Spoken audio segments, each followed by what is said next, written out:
Welcome everyone to another YouTube video. Today we actually have a pretty spicy build that came about where everyone's making all these cool new decks.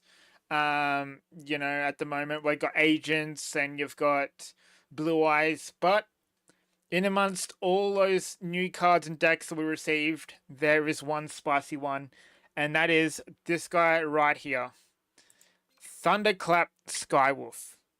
And now, when you look at this deck, you're like, oh, it looks pretty simple. And that's because it is. The general gist of this deck is to get Skywolf into graveyard and then blow up your opponent's board during their turn. So to do that, we have a couple of cool monster cards. So the first one we're going to introduce is Thunder Seahorse. This card is pretty much either used for consistency to always draw into our solar, since you can discard a copy of Seahorse to add 2 level 4 light Thunder type monsters of the same name with 600 or less attack from your deck to your hand. So it can either search itself or it can search solar. Most importantly, you probably want to always search your solar, since it is the one that can dump the Skywolf from the deck into the graveyard. So we're using our Seahorse, we're dumping it, we're searching 2 copies of Solar. What does Solar do? Well, when Solar is normal summoned, you can send a Thunder type monster from your deck to your graveyard, aka your Thunderclap Skywolf. Solar does have another effect as well. When another Thunder type monster is normal or special summoned, it can spawn a token, which is what it gets used for a lot. We don't, I think there is another effect, but it doesn't ever get used because we're not playing any other Batterymen alongside Solar. So yeah, whenever you summon the Skywolf from the graveyard or the Thunder Seahorse or another copy of Solar, when there's a Solar on board, you can generate a token, which can lead to some advantage of going into your Link monsters. Very easy, like your Nightmare Phoenix, your Cerberus, your Unicorn, and because the token is level 1, you can also summon out your Link Creepo as well using the token. Pretty simple, isn't it? The next one we've got is the big boss monster, Thunderclap Skywolf. Huge card. When it's special summoned from the graveyard, you can nuke your opponent's face-up monsters. The drawback is when you use this effect, you can't use the battle, have your battle phase the turn you activate this effect. So that's why generally you want to use it during your opponent's turn. Special summoning it from the graveyard to blow up your thing, and then you don't get the drawback of missing out on a battle phase. Your main cards to summon it from the graveyard, I went with Back to the Front, I should say, and Super Team Buddy Force Unite. If you don't have any of these cards, you can also use things like Call of the Haunted or the Deep Grave. Call of the Haunted I didn't like as much though, since it is a continuous trap card, which means it's susceptible to back row, and it also removes your monster as well. So I didn't like Call of the Haunted as much, but it is a good free-to-play option if you have that. The Deep Grave is not bad, but it's kind of a slow in this kind of meta. You want to actually, get the summon out on your turn, not during the next standby. You could also use Oasis of Dragon Souls as well to summon out the monster. Those are a couple of options, but I think the best are Super Team Buddy Force Unite and Back to the Front. Purely because none of these have a once per turn effect on them. So if you have multiple copies of Back to Front and Super Team Buddy Force Unite, you can continuously summon out your Thunderclap Skywolf if it gets removed from the board.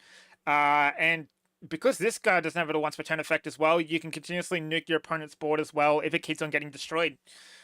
Super Team Buddy Force Unite also plays around MST or any other card that goes to destroy it. So, for example, if your opponent plays Nightmare Phoenix, uses the effect to dump a card and target Super Team Buddy Force Unite, you can use Super Team Buddy Force Unite's effect in response to summon out the Skywolf, blow up the board, and then it will set another copy from the deck to the field. So, continuous resource management. The spell cards that I have here are, I added them for consistency. Since basically Thunder Seahorse stops you from special summoning during the turn you activate its effect to search. I'm running Pot of Duality just because it could consistently get you into the trap cards or Solar or something like that, or the Seahorse. So that's why I'm running at 3. It doesn't really, you're not really special summoning much during your turns unless you're getting into a good advantage spot. Also running Dark Hole as well, just to nuke the board, so there's no like monster interruptions during my turn if I draw into a Dark Hole. Also helps to get Skywolf back into the graveyard. So there's that. It's pretty neat. We're just running a generic rank 4 package with Utopia and a generic Link package as well, without Nightmare packages. The skill that we're using is Xyz Light Rays. We have 5,500 life points, and for a light monster, we get an extra attack, I think it is. Yeah, so we gain 1,500 life points, so 5,500. And if we've got Xyz monster on the board and it gains 300 attack until the end of this turn, and if it's a light monster in the graveyard, it gains an additional 300 attack as well. We're just basically using it for the life points. So yeah, pretty much the deck is very generic. Also, I should mention as well, you don't really have to play Pot of Duality or Dark Hole. You could play any card you really want. You could chuck some Limit 3 cards in there, Monster Reborn, just anything that you really want. I just play Pot of Duality because it just helps with the consistency a bit more. Continuously be able to draw into your combo. And just Dark Hole because, you know, you can just nuke the board. But you can run like, I don't know, 3 IDP or 3 Crackdown, and you could play like 3 back row removal or something like that. It can just be anything you want. I just find that having like these guys at what they are makes it really consistent, and being able to draw into solar as well. So play whatever you want, but the main combos are basically these 8 cards and these 6 cards here, and then whatever's in the middle you can just chuck whatever you want in there, I guess. And yeah, just very easy extra deck. Nothing too much to worry about. Just play generic rank 4s. As long as there's a light monster in there, which is the Utopia. And yeah, just generic Link packages as well. Really fun deck to use. Also, I should mention as well, the replays you'll see, although we do got a bit of a win streak, it is Platinum rank, so not really as competitive this style of thing. Once I get to Legend rank, I'd probably get blown out of a little water, but it is a lot of fun to play, so I thought I'd make a cool video on it because I had so much fun playing this deck over the past couple of weeks. And yeah, it's just a bit of spice that no one's really expecting, you know? So hope you guys can enjoy the video, enjoy the replays, and I'll see you guys in the next video. Alright, I also forgot to mention as well, after I did the deck profile and I was filming the replays, I decided to include a last replay on the end, which is a duel against Live Twins, which had a lot of meta back row, you know, IDP. I think there was a Crackdown, a lot of warning points, enemy controller, I guess the switcheroo trap card that Live Twins play, and the deck.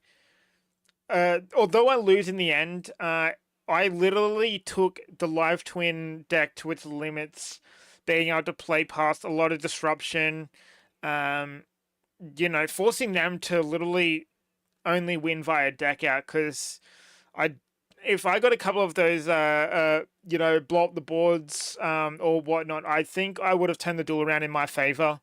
But I just included the replay because it was cool to show like how much it can play through. And keep on coming back, you know. So there's a replay at the end there where I do lose, but it was just good to showcase how the deck works fully in its capacity, and being able to nearly deck out Live Twins, which is still a pretty decent deck, or like top rogue anyway. So yeah, thank you for also checking that out as well, and I'll see you guys in the next video.